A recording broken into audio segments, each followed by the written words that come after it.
caregivers are labeled. You're either level 1 or level 2. The first initial thing that got me interested in joining the military was my father and my uncle's grandfather, and I just wanted to uphold the tradition. This has been a work in progress, learning how to do this with just 2 of us. I remember I was like 8 or 9 years old, and I remember watching Black Hawk Down with my dad, and I remember looking at him going, that's what I want to be when I grow up. I want to be in the Army.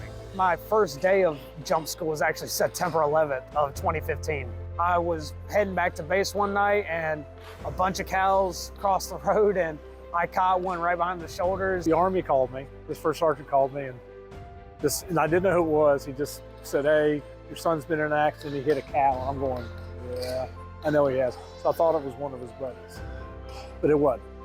And when they got us down to San Antonio, they got us in the Fisher House. They put us in there, and they just took care of all of our needs. We were able to go across the street and see our son. When we got up to the hospital when he was first there, he was in a coma. And so for 3 days, I just laid next to it, just sat next to him in his bed and rubbed his arm and cried. I mean, it was tough. As he progressed, it was just, I knew he'd be back. Because he's been a very resilient kid. 21 days, I don't recall anything.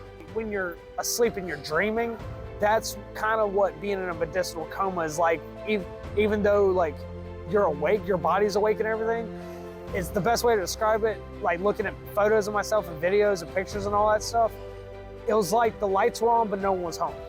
5 years to the month, he had another motorcycle accident.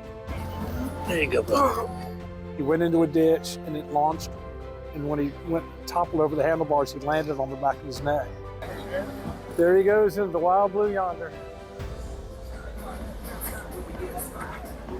This is amazing. I mean, being afforded the opportunity to come. And everybody's been so gracious. I mean, all the supporters, all the staff, all the vendors, everybody that's doing everything for all these soldiers and all their families. And he just told me the other day he started getting tingling. When he bent over, that he was getting tingles down his butt and the back of his legs, which he's never had before. Don't let people limit your recovery and your successes. What you want to achieve in life, take it as a challenge. Every time I look down from sitting like upright, I get that same tingling, and it's reassuring and it's motivating to me. I was like, hopefully that'll turn into me one day, hopefully walking again.